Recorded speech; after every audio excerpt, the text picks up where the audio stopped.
ایک مرتبہ ایسا ہوا، اس نے جو خدائی کا دعویٰ کر بیٹھا نا، انا ربکم الاعلی، وہ یہ کہتا کہ میں تمہارا سب سے بڑا رب ہوں، میں تمہیں پالتا ہوں، پوری رعایا اس کے قبضے میں تھی، تو سارے لوگوں کے کھانے پینے کے اخراجات، ساری چیزیں وہ بادشاہ سنبھالتا، تو وہ یوں کہتا کہ میں تمہارا رب ہوں، کوئی اور نہیں۔ اب اس کی سرکشی طغیانی بہت زیادہ بڑھ گئی۔ ایک مرتبہ ایسا ہوا کہ فرعون نے خواب دیکھا، خواب میں اس نے یہ دیکھا کہ ایک ستارہ آسمان سے ٹوٹ کر اس کے محل میں گرا اور اس کا محل اس کی آگ سے جل گیا۔ خواب میں دیکھا تھا، وہ گھبرا گیا، صبح کاہنوں کو بلایا پوچھنے کے لیے خواب کی تعبیر کیا ہو سکتی ہے، تو ایک بڑے نجومی نے کہا کہ عنقریب تمہاری سلطنت میں بنی اسرائیل میں سے کوئی ایک بچہ پیدا ہوگا جو تمہاری سلطنت کو ہلاک کر دے گا، تمہاری بادشاہت کو ختم کرنے کا وہی سبب بنے گا۔ تو اس نے اس بات کو یقینی طور پر لے لیا اور پھر عملی طور پر میدان میں یوں اترا، اعلان کر دیا کل سے جو بھی بچہ پیدا ہوگا اسے زندہ نہیں رکھا جائے گا، لڑکا پیدا ہو تو قتل کر دیتا، لڑکیاں پیدا ہو تو زندہ چھوڑ دیتا، کیونکہ خواب کی تعبیر میں نجومیوں نے یہ بتایا تھا کہ کوئی ایک لڑکا پیدا ہونے والا ہے۔ قرآن میں اللہ فرماتا یذبح ابناءہم ویستحیی نساءہم، بیٹوں کو ذبح کر دیتا تھا اور بیٹیوں کو چھوڑ دیتا، خوف تھا اس کو، تو یہ قتل کا سلسلہ جاری رہا، جو بھی لڑکا پیدا ہو جائے مار ڈالو۔ ایک سال میں اس نے 12,000 بچوں کو قتل کیا کہ کہیں میری سلطنت کو ہلاک کرنے والا کوئی پیدا نہ ہو جائے۔ یہ کرسی کا غرور ہی ایسا ہوتا ہے، کرسی کا نشہ ہی ایسا ہوتا ہے، وہ یہ سوچتا ہے کہ میری سلطنت کو کبھی زوال نہیں آنا چاہیے، کبھی بھی اس کے اندر پرانا پن نہ آئے۔ انسان جتنا بھی کوشش کر لے، موت سے آج تک کوئی جیت نہیں سکا۔ جب یہ بات مسلم طور پر معلوم ہے تو انسان کو غرور و تکبر میں نہیں، اپنی کمزوری کا اعتراف کرتے ہوئے عاجزی سے زندگی گزارنا چاہیے۔ رب تعالیٰ کے حضور تم جتنا اکڑو گے اتنا پکڑ ہوگی، اور وہی بندہ اگر مولا کی بارگاہ میں یہ کہے، بلکہ حضور صلی اللہ علیہ وسلم جن کو اللہ نے کل کائنات کا اختیار دے کر کے بھیجا اور خزانے پورے آپ کو دے کر بھیجا، وہ رسول جب اللہ کی بارگاہ میں یوں کہتے ہیں قلت حیلتی، اے مولا میرے پاس اسباب کچھ بھی نہیں ہے۔ حضور صلی اللہ علیہ وسلم اللہ کی بارگاہ میں جب یہ کہتے تھے ضعف قوتی وہوانی علی الناس اشکو الیک یا اللہ، اے اللہ میں تیری بارگاہ میں یوں عرض کرتا ہوں کہ میں قوت میں بہت کمزور ہوں، لوگوں پر میری طاقت نہیں، جبکہ حضور صلی اللہ علیہ وسلم کو اللہ نے سب سے زیادہ طاقت دیا ہے۔ یہ ہمارے لیے درس تھا نبی کونین صلی اللہ علیہ وسلم کی طرف سے کہ بندے کو چاہے کچھ بھی ملے وہ مولا کے حضور اکڑ اور غرور نہ دکھائے، ورنہ اوندھے منہ گرا دیا جائے گا۔ فرعون یہی چاہتا تھا کہ کوئی میری سلطنت کو ہلاک کرنے والا نہ آئے۔ 12,000 بچے قتل ہو گئے، لیکن مولا کو جو کرنا ہے وہ ہو کر رہے گا، کوئی روک نہیں سکتا۔ وہ سال ایسا تھا کہ موسیٰ علیہ السلام کی ماں حاملہ تھیں، حمل سے تھیں۔ اب یہ بنی اسرائیل کے ہیں موسیٰ علیہ السلام، جب ولادت کا وقت قریب آیا تو ان کی ماں ڈرنے لگی، کیا ہوگا اگر لڑکا ہو گیا مجھے تو فرعون کے فوجی قتل کر ڈالیں گے۔ تب اللہ تعالیٰ نے ان کے دل میں یہ بات القا کی۔ القا کہتے ہیں غیب سے اللہ کی طرف سے کوئی چیز ہدایت میں مل جانا۔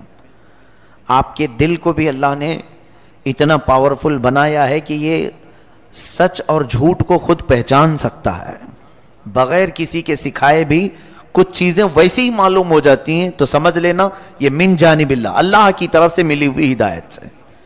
بس اوقات آپ بھی دیکھتے ہوں گے کئی مرتبہ ایسا کہ آپ کو ڈیسیزن لینا رہتا ہے، آپ کو تجربہ نہیں، پھر بھی آپ صحیح ڈیسیزن لے لیتے ہیں، یہ کس کی طرف سے؟ اللہ کی طرف سے ملتی ہدایت۔ دل کو اللہ نے یہ طاقت دی ہے۔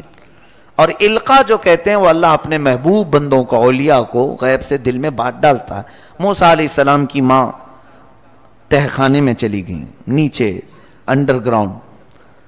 جب حضرت موسیٰ علیہ السلام کی ولادت ہوئی، پیدا ہوئے، تو اب اور خوف ہوا کہ لڑکا ہی ہوا ہے۔ ان کی ماں ڈر گئی، چھپانے لگی، کیا کریں اب؟ چونکہ فرعون کی پولیس ہر جگہ گھومتی رہتی تھی، کہاں کون پیدا ہوا کیا ہے، تو یہ خوف کرنے لگی. تو اللہ تعالیٰ نے دل میں اور ایک بات ڈالی، وَأَوْعَيْنَا إِلَىٰ أُمِّ مُوسَىٰ أَنْ أَرْضِعِيهِ فَإِذَا خِفْتِ عَلَيْهِ فَأَلْقِيهِ فِي الْيَمِّ. اے موسیٰ کی ماں دودھ پلا دے، اور ڈر لگتا ہے اگر فرعون سے، ایک صندوق میں رکھ کر کے پانی میں بہا دے.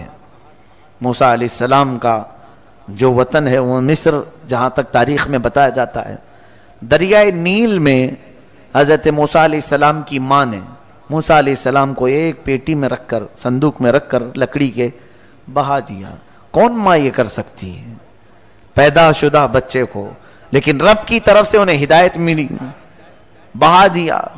اللہ فرماتا ہے وَأَصْبَحَ فُؤَادُ أُمِّ مُوسَىٰ فَارِغًا إِن كَادَتْ لَتُبْدِي بِهِ لَوْلَا أَن رَّبَطْنَا عَلَىٰ قَلْبِهَا لِتَكُونَ مِنَ الْمُؤْمِنِينَ. اللہ فرماتا ہے صبح کے وقت موسیٰ کی ماں کا دل بہت بے چین ہوا، اور اگر ہم اس کے دل کو تسلی اور ڈھارس نہ دیتے تو پھر وہ گھبراہٹ کی شکار ہو جاتی.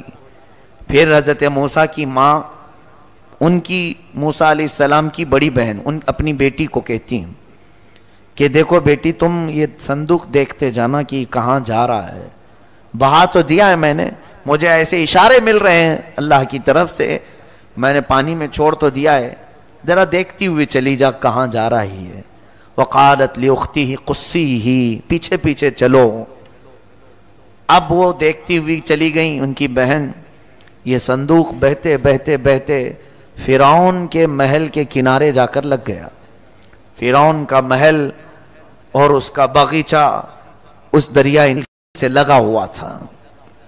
ظاہر سی بات ہے بڑے لوگ سی ویو بہت زیادہ کوشش کرتے ہیں رہنے کے لیے، سی فیس چاہیے ہم کو، سمندر کے قریب، تاکہ ڈوبنے کے لیے آسانی ہو. فرعون بھی ندی کے کنارے اپنا بنگلہ بنایا ہوا تھا اور محل اس کا وہیں تھا باغیچے میں. اتفاق دیکھیں کہ فرعون کو اولاد نہیں تھی، بچے نہیں تھے. فرعون کی بیوی آسیہ وہ اپنی کنیزوں کے ساتھ ٹہلنے کے لیے باغیچے میں آئی تو یہ صندوق باغیچے کے کنارے لگا ہوا ہے. نہایت ہی حسین و جمیل بچہ اس میں کھیل رہا ہے، جسے کسی چیز کی پرواہ نہیں، فکر نہیں. فرعون کی بیوی تھی آسیہ، کہا کہ یہ کیا بہ کے آیا ہے، اٹھا لاؤ. اٹھا کر کے لائیں تو بہت ہی حسین و جمیل بچہ تھا، تو ان کو ایسا لگا کہ اسے لے لینا چاہیے.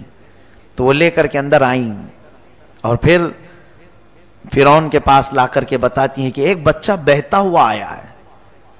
تو اسے پہلے سے ٹینشن تھا، اس نے کہا کہیں یہ بچہ تو نہیں جو ہلاک کرنے والا ہے. کہا نہیں، یہ تو پتہ نہیں ندی میں بہتا ہوا کہیں سے آیا ہے. وقالت امرأة فرعون قرۃ عین لی ولک. ہے فرعون مارو مت اس بچے کو، تیری اور میری آنکھوں کی ٹھنڈک بن سکتا ہے، ہم بیٹا بنا لیتے ہیں. عسیٰ ان نتخذہ ولدا، اس کو ہم بیٹا بنا لیتے ہیں.